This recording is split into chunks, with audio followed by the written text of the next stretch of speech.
and you educate yourself to learn the dialogues, the talk tracks of somebody who's very educated in the space, that projects widely rather than just saying, I want to be this, I want to do that. Well, you could say that all you want, but really it comes at the back end of education. Are you really doing the necessary steps to be that? Yep. And when you are doing the necessary steps, it shows and people can see it and people will gravitate towards it.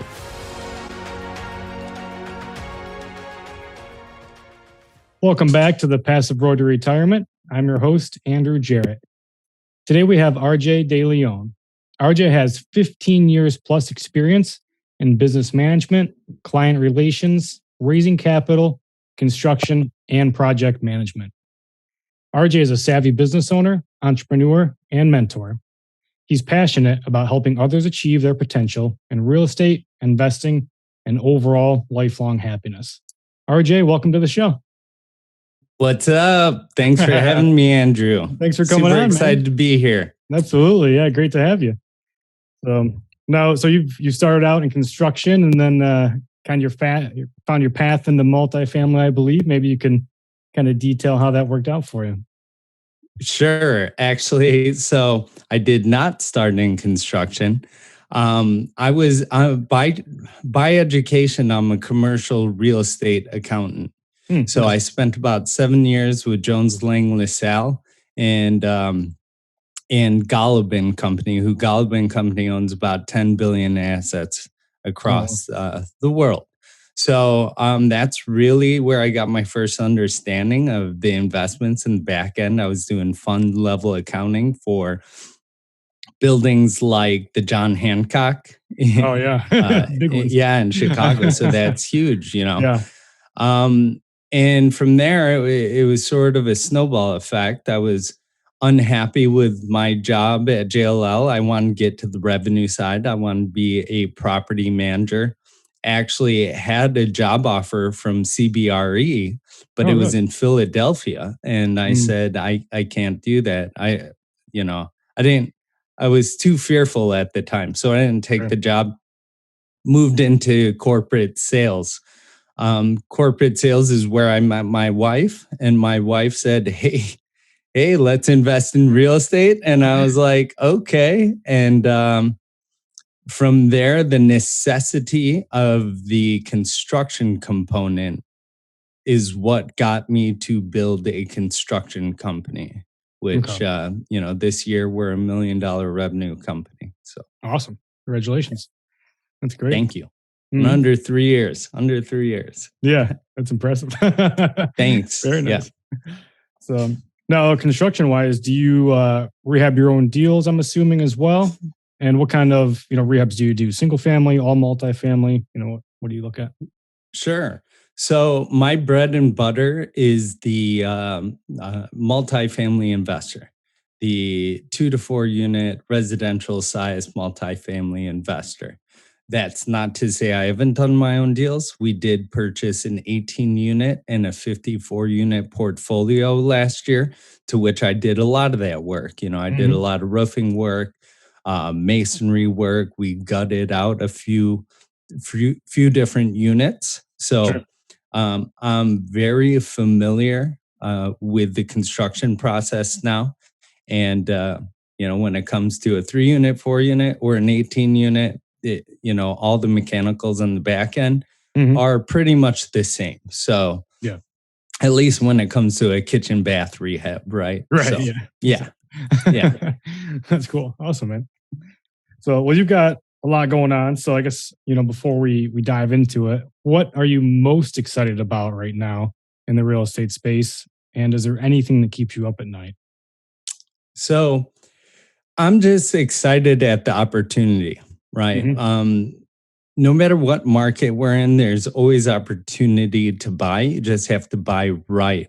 So right now, there's a lot of fear in the market. There's a lot of people on the sidelines, which gives a huge opportunity to be able to network with the other operators that normally might be too busy to take your phone call, right? Yep. The operators that are in the same space and headspace as you. And hey, what's going on with the market? What do you see? Let's talk. Let's have these conversations.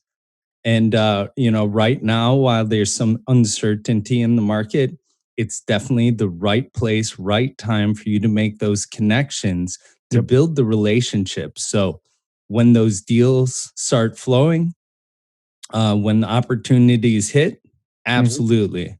Yep. You've already built that relationship, that rapport. Let's go. It's go time. Yep.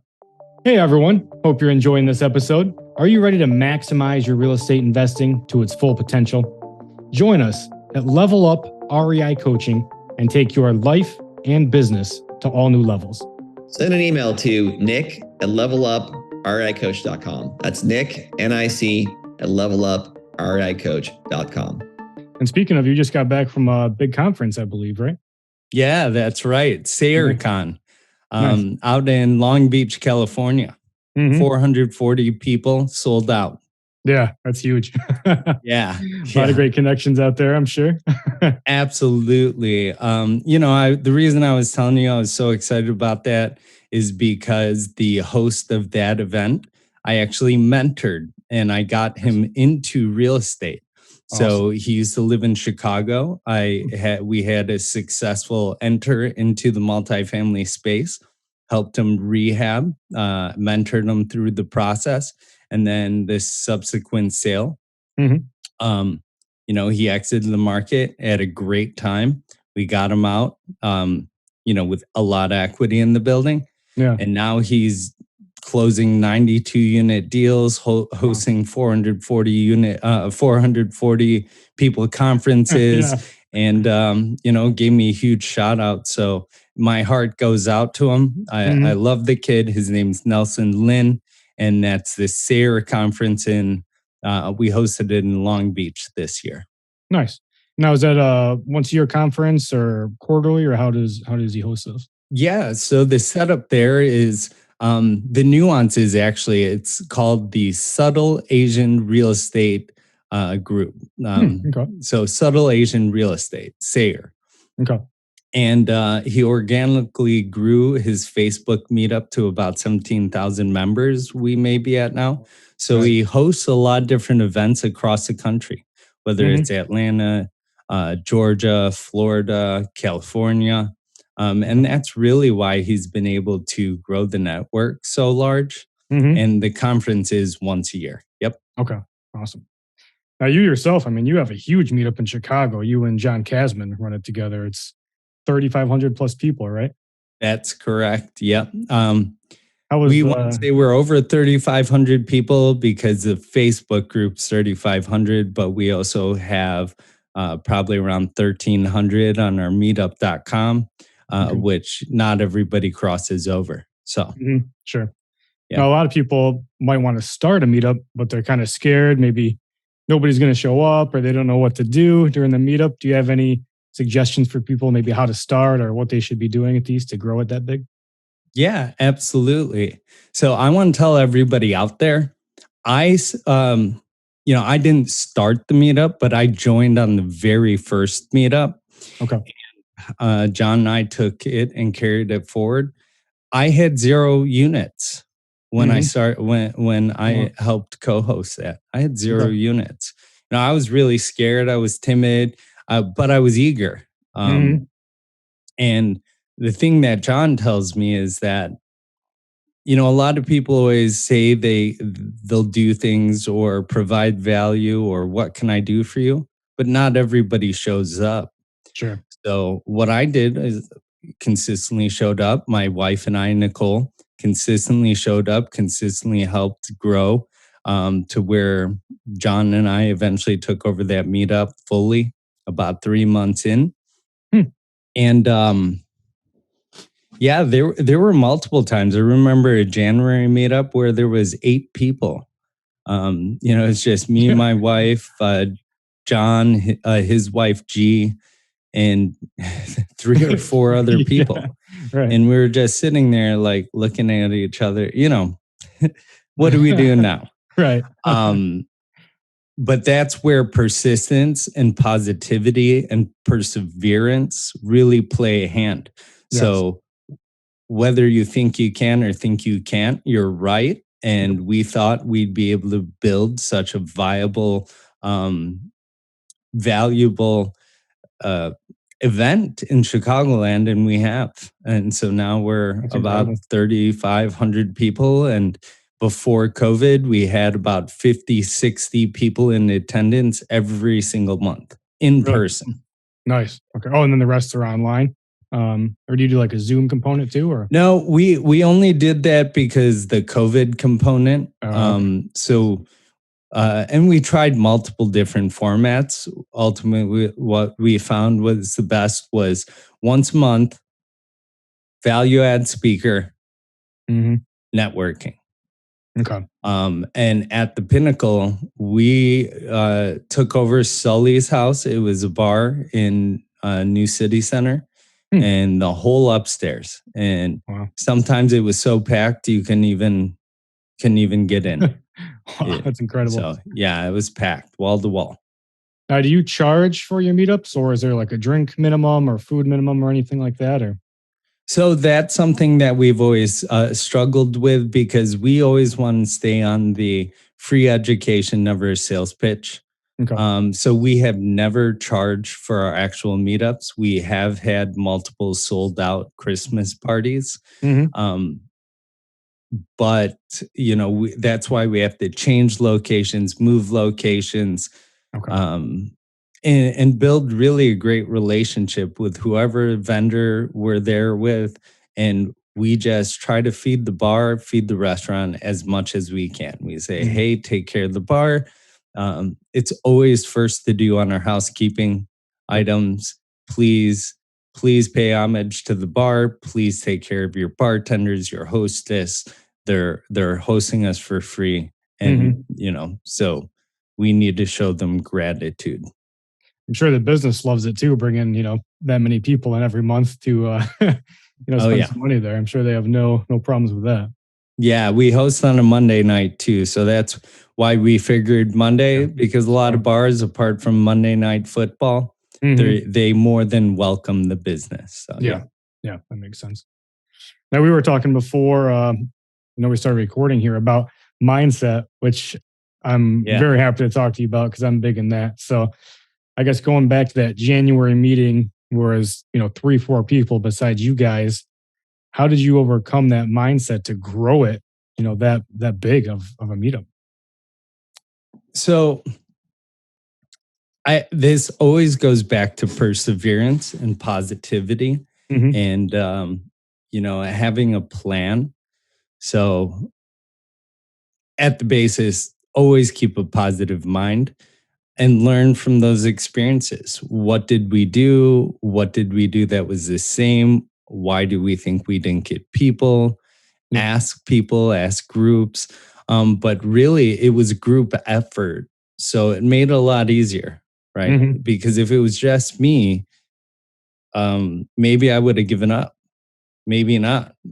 Yeah. However, again, it goes back to that if you think you can, think you can't, you're right, because your mindset is the thing that dictates or decides whether or not it's going to be successful. It's true. So it's a real easy thing to say. However, because you don't see all the hard work, all the planning, all the downtimes, uptimes on the behind the scenes. But hmm it really starts with whether or not you believe in yourself. Right. I had a guest on last week, and I think he was saying you have like 60 or 70,000 thoughts a day, and 95% of those are negative. It's incredible, Yeah. Yeah, it's a constant uphill battle. hmm Yep.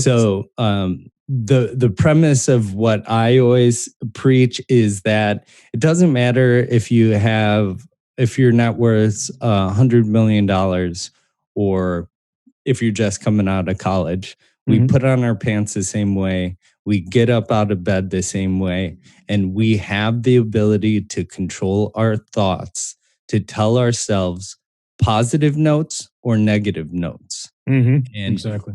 it's a practice that is a lifelong practice, and you have to consistently tell yourself, I'm being down on myself. What's the opposite of this? I need to be cheery. How do I pull a positive note out of this? So, Yep. you know, Glass half full instead of half empty, right? exactly, which is again one of those sayings, but like you don't realize how much it's actually in like every single day life. Exactly. Every single day.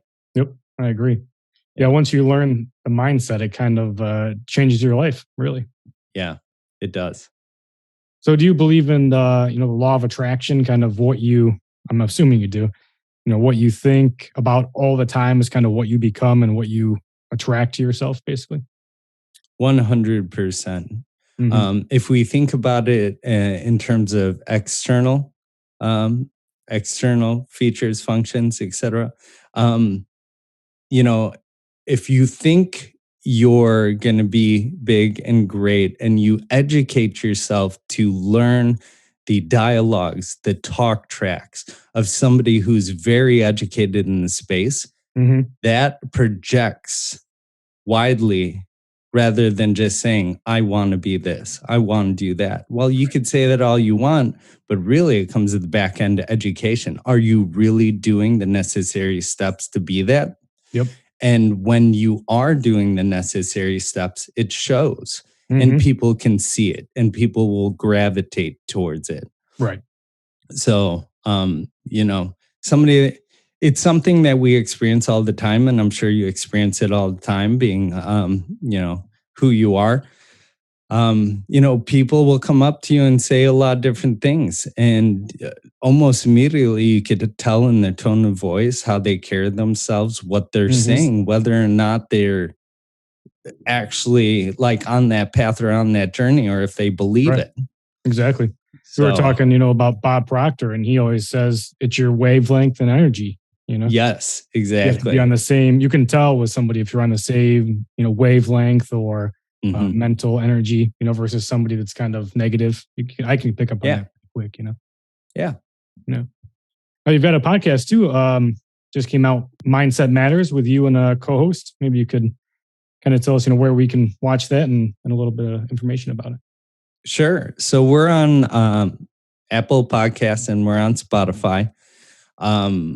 It was one of those things that I had a bunch of negative beliefs, limiting beliefs. I still think a few of those early episodes we need to delete. But it's one of those. Trust me. Same here. Exactly. So I got together with a co-host who said he'd like to do something and then took the actions towards it. And I said, I want the podcast to be about mindset. Mindset matters because, again, like I said, doesn't matter who you are, what point in life you are. We all get up in the morning the same way. We all put on our pants the same way, and we all deal with the same limiting and negative beliefs. Yep. So I said, regardless of industry, even though we're in real estate, I want to talk about an entrepreneur's journey and how many negative thoughts, like you said, that we have a day. Right. So, people look at me like I'm successful, but they don't understand that, I still have all those negative thoughts and I still get dragged down and there's still negativity floating around me, and that it's a lifelong practice. So we bring on guests. And we talk about their mindset journey and how they overcome the same battles and demons. Yeah.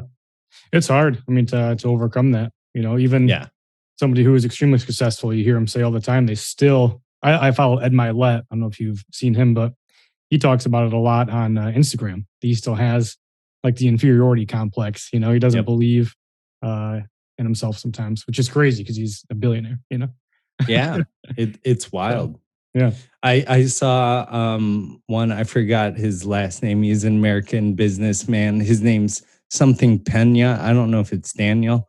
Oh, yeah. But yeah.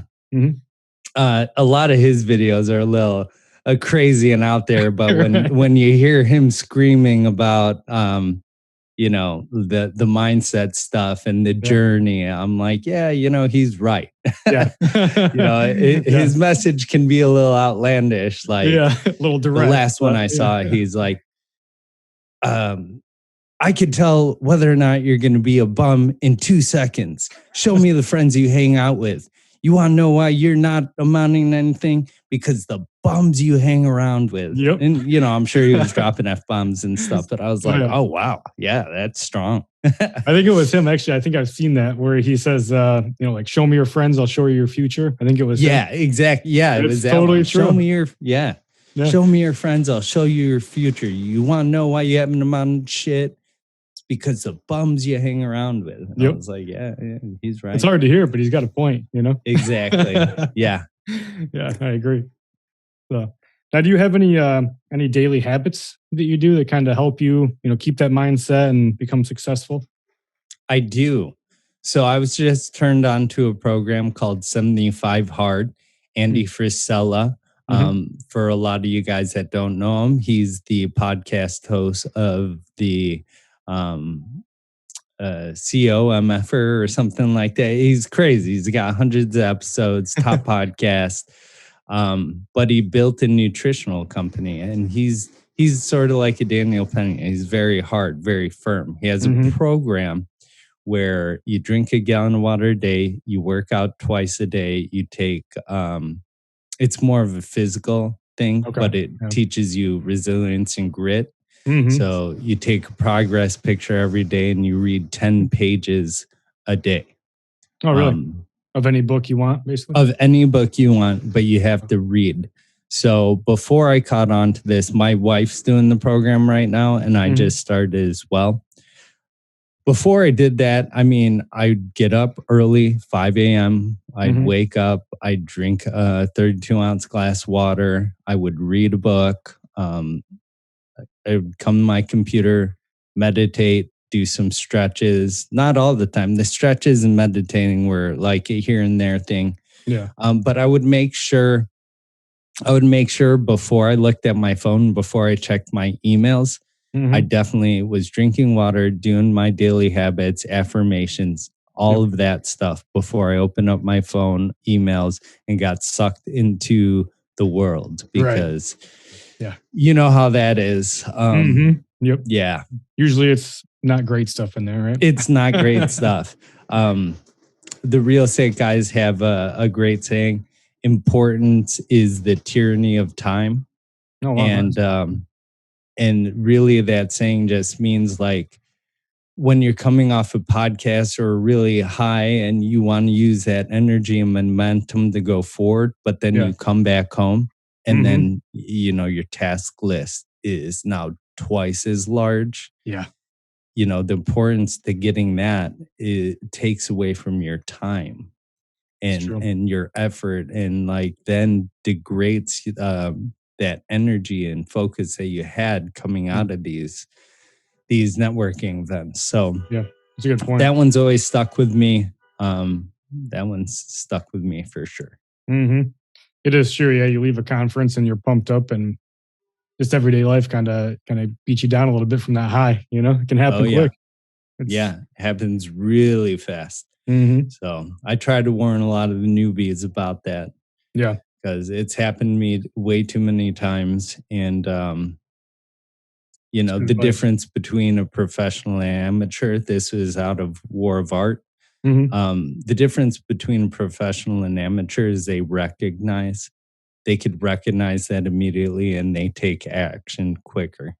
So not only the fact that they treat it like their passion, like a profession, but that's what I've come to find, like the difference between myself and maybe somebody starting out is the ability to recognize opportunity, but not just that, take action on the opportunity. Right?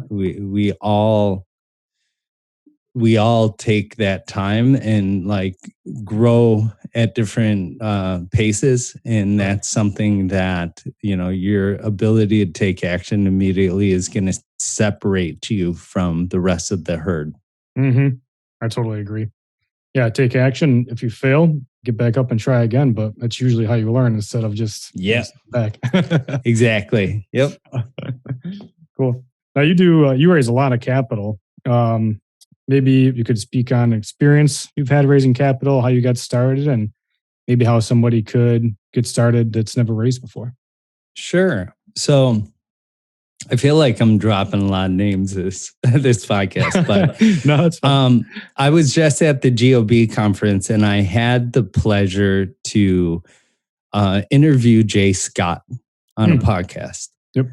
And what we talked about was brand marketing. And I said, yeah, sure. I'd love to talk about that. That was his passion to talk about. And it I am very happy I did that because it got me to think internally about how I've naturally marketed myself from even before real estate. And the biggest point there was, you want to be genuine and you don't want to burn bridges. And the fact that I was always a genuine guy, I was always honest, and everybody saw me as having a high amount of integrity. It didn't matter that I went from RJ, the guy at the bar every single weekend, dancing on tables, buying bottles. Right. It didn't matter that I went from that guy to a capital raiser because people that actually knew who I was knew I was a good guy. Yeah, it's true. So it was an easy transition. So then when friends and family saw me transition into this very professional, business-minded individual, they had their guard down and wanted to reach out and ask me, what am I doing? RJ, what are you doing?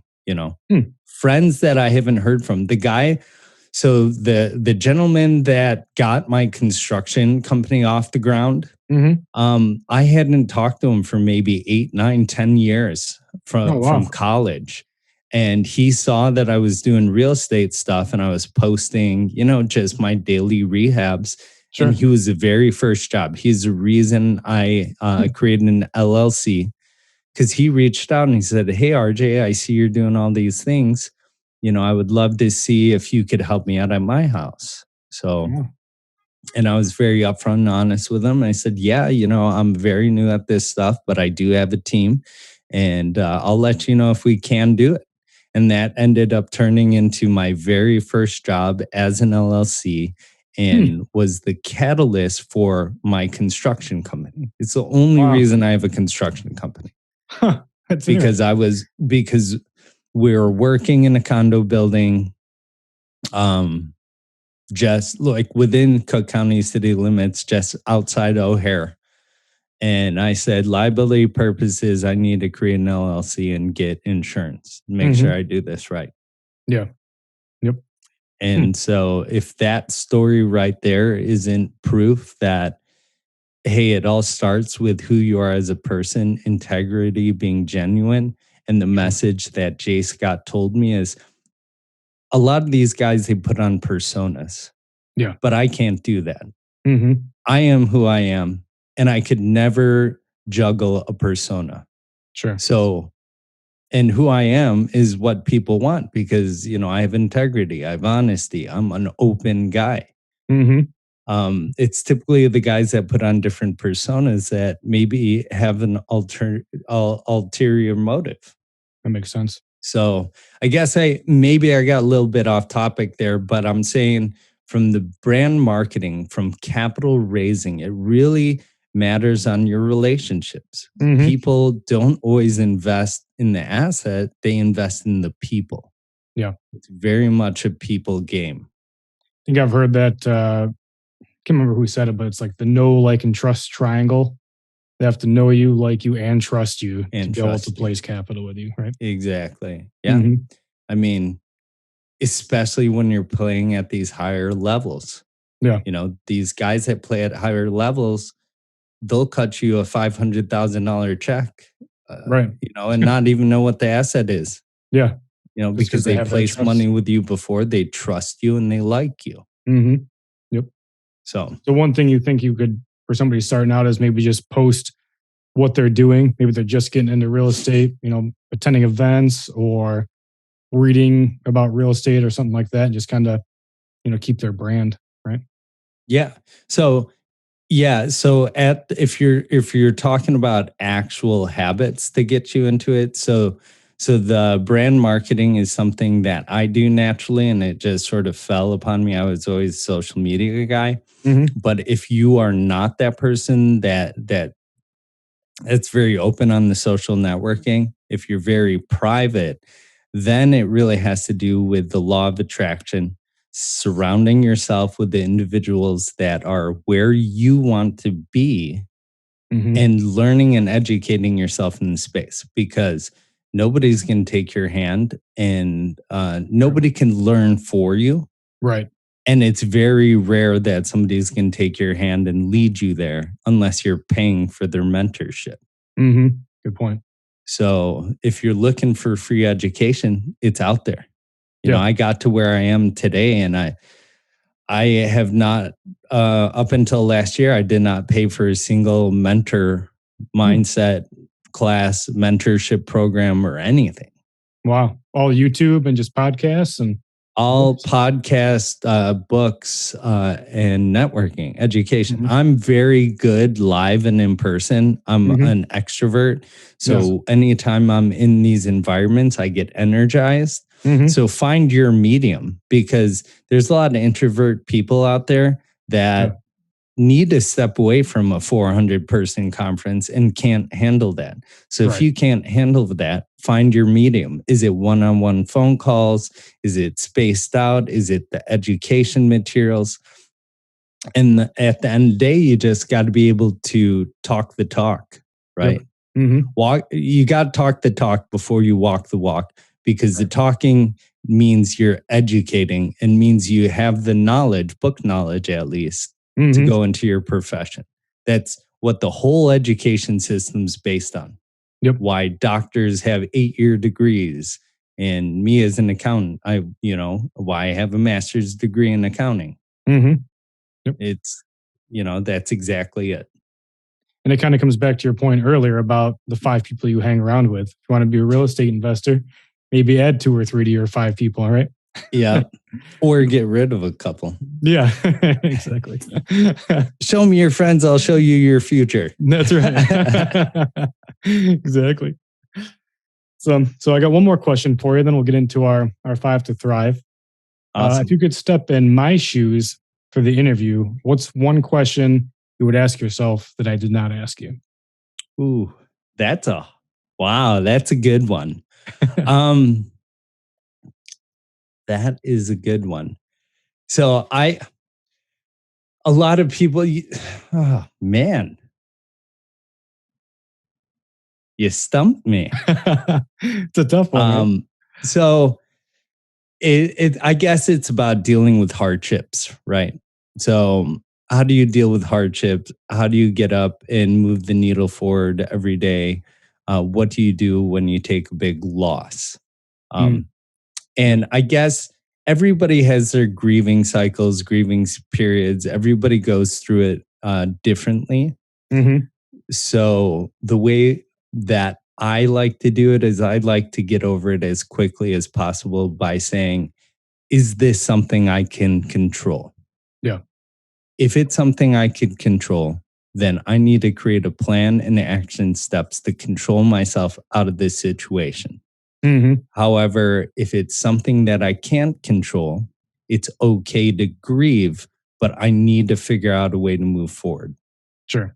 So, and everything's a learning experience. I cannot say that enough. I cannot say that enough. Any losses that you take, don't look at it as a loss. It's cliche. Look at it as a learning experience. But there's definitely learning and growth around every single corner, whether positive or negative. Yep. And that's how you grow, like you said, experiences. And maybe next time you'll have that situation again, you'll know how to handle it better. Yeah. But you got me. I got to admit, you got me. At the beginning, I was like, oh man, what? That's funny. So RJ, how can people contact you?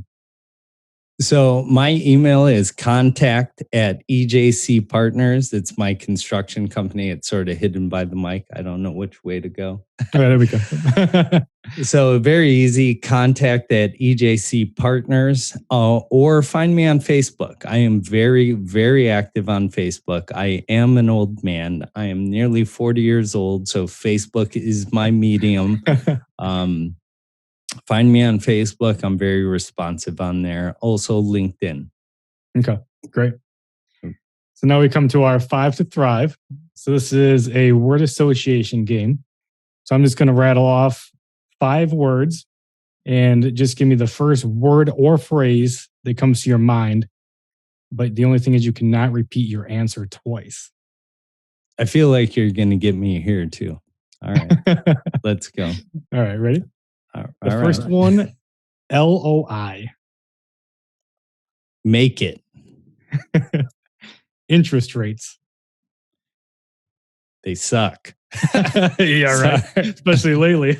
Yeah. Cash flow. Is king. Agreed.